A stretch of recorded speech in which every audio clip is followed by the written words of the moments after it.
ನೋಡಿ, ಮೀನರಾಶಿಯವರಿಗೆ ಜನ್ಮದಲ್ಲಿ ಶನಿ ಇದ್ದಾರೆ.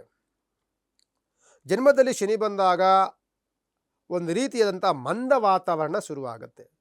ಮಂದ ವಾತಾವರಣ ಅಂತಂದೇನು ಅಂತ ಅಂದರೆ ಅತಿಯಾದಂತಹ ನಿದ್ರೆ ಆವರಿಸ್ಕೊಳ್ಳುತ್ತೆ. ಓದುವಂಥ ಮಕ್ಕಳಿಗೆ ಇಂಟ್ರೆಸ್ಟ್ ಡೌನ್ ಆಗುತ್ತೆ. ಅತಿಯಾದಂತಹ ಸೋಂಬೇರಿತನ ಜಾಸ್ತಿ ಆಗುತ್ತೆ. ಸಣ್ಣ ಸಣ್ಣ ವಿಚಾರಗಳು ಕೋಪ ಜಾಸ್ತಿ ಬರುತ್ತೆ. ನೀನು ಮಲ್ಕೊಂಡೇ ಇದೆಯಾ, ಓದ್ಕೋ ಅಂತಂದರೆ ನೋಡಿ ಮಕ್ಕಳಿಗೆ ಕೋಪ ಜಾಸ್ತಿ ಮಾಡ್ಕೊಳ್ತಿರ್ತಾರೆ. ಮತ್ತು ವ್ಯವಹಾರವನ್ನು ಮಾಡುವಂಥವರಿಗೆ ಒಂದು ರೀತಿಯ ಮಧ್ಯಮವಾದಂಥ ವ್ಯವಹಾರಗಳು ನಡೆಯುತ್ತೆ. ಶನಿ ದೋಷವನ್ನು ಒಂದು ಬಿಟ್ಟರೆ ಮೀನರಾಶಿಯವರಿಗೆ 7.5 ಜನ್ಮದಲ್ಲಿ ಶನಿ ಅಂದರೆ ಎರಡನೇ ಇದರಲ್ಲಿದ್ದಾರೆ ಅವರು.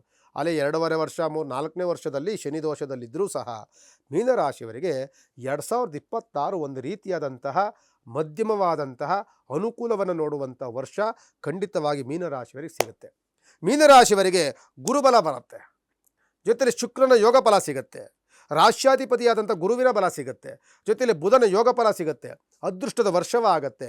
ವ್ಯವಹಾರಗಳಲ್ಲಿ ಪ್ರಗತಿಯನ್ನು ಕಾಣ್ತಿರ್ತೀರಿ. ಎಷ್ಟೋ ಸಮಸ್ಯೆಗಳಿಂದ ಕೂಡಿದಂಥದ್ದು ಸಮಸ್ಯೆಗಳಿಂದ ದೂರವಾಗುವಂಥ ಸಾಧ್ಯತೆಗಳು, ಪಿತ್ರಾರ್ಜಿತ ಸತ್ತುಗಳು ಸಿಗುವಂಥ ಸಾಧ್ಯತೆಗಳು, ಭೂಮಿಯ ಕಲಹಗಳಿಂದ ದೂರವಾಗುವಂಥ ಸಾಧ್ಯತೆಗಳು, ಮನೆ ಕಟ್ಟುವಂತಹ ಯೋಗ, ಶನಿ ದೋಷದಲ್ಲಿದ್ದರೂ ಸಹ ಮನೆ ಕಟ್ಟುವಂತಹ ಯೋಗ, ಭೂಮಿ ಖರೀದಿ ಮಾಡುವಂತಹ ಯೋಗ, ಹೊಸ ಹೊಸ ಕೆಲಸಗಳನ್ನು ಆರಂಭವನ್ನು ಮಾಡುವಂತಹ ಯೋಗ, ಉನ್ನತ ಸ್ಥಾನಕ್ಕೇರುವಂತಹ ಯೋಗ, ಮೇಲೆ ಅಧಿಕಾರಿಗಳಿಂದ ನಮ್ಮ ಹೊಗಳಿಕೆ ಪ್ರಶಂಸೆ ಮಾಡುವಂತಹ ಯೋಗ, ಬಡ್ತಿ ಸಿಗುವಂತಹ ಯೋಗ, ಇದೆಲ್ಲವೂ ಸಹ ನಿಮಗೆ ಎಷ್ಟೋ ದಿನಗಳಿಂದ ಇದ್ದಂಥ ಕನಸುಗಳು ನನಸಾಗುವಂತಹ ಯೋಗಗಳು 2026ರಲ್ಲಿ ಮೀನರಾಶಿಯವರಿಗೆ ಸಿಗುತ್ತೆ.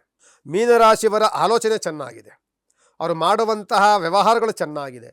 ಇನ್ನೊಬ್ಬರ ಬಗ್ಗೆ ಕೆಟ್ಟದಾಗಿ ಮಾತನಾಡೋದಿಲ್ಲ ಇವರು. ಒಂದು ರೀತಿಯಾದಂಥ ನಾನಾಯಿತು ನನ್ನ ಕೆಲಸವಾಯಿತು ಅನ್ನುವಂತಹ ವ್ಯಕ್ತಿಗಳಾಗಿರುವಂತಹ ಮೀನರಾಶಿಯವರು, ಅಧಿಪತಿಯಾದಂಥವನು ಗುರುಗ್ರಹ, ದೋಷದಲ್ಲಿರುವಂಥವನು ಶನಿಗ್ರಹ. ಶನಿಗ್ರಹ ಒಂದು ದೋಷದಲ್ಲಿದ್ದಾನೆ ಅನ್ನೋದು ಬಿಟ್ಟರೆ ಮಿಕ್ಕಿದ್ದೆಲ್ಲವೂ ಅನುಕೂಲಕರವಾದಂಥ ದಿನಗಳು ದಿನೇ ದಿನೇ ಬರುತ್ತೆ. ನಾನು ಹೇಳುವಂಥದ್ದು ಒಂದೇ ಸಲ ಬದಲಾವಣೆಗಳಾಗೋದಿಲ್ಲ ಮೀನರಾಶಿಯವರಿಗೆ. ಈ ತಿಂಗಳು ಒಂದು ರೀತಿಯಲ್ಲಿದ್ದರೆ ಮುಂದಿನ ತಿಂಗಳು ಇದಕ್ಕಿಂತ ಬೆಟರ್ ಅನಿಸುತ್ತೆ, ಅದರ ತಿಂಗಳು ಅದಕ್ಕಿಂತ ಬೆಟರ್ ಆಗುತ್ತೆ.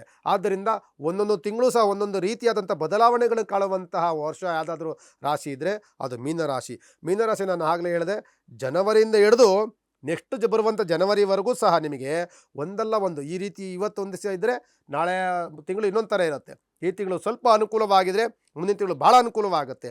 ಅದರ ತಿಂಗಳು ಸ್ವಲ್ಪ ಅನುಕೂಲ ಕಡಿಮೆ ಇದ್ದರೂ ಅದರ ನೆಕ್ಸ್ಟ್ ತಿಂಗಳು ತುಂಬ ಅನುಕೂಲವಾಗುತ್ತೆ. ಇಂತಹ ದಿನಗಳನ್ನು ಕಾಣುವಂಥ ಏರುಪೇರುಗಳನ್ನು ಕಾಣುವಂಥ ವರ್ಷ 2026 ಮೀನರಾಶಿಯವರಿಗೆ.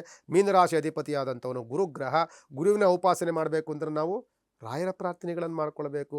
ರಾಯರ ಪ್ರಾರ್ಥನೆ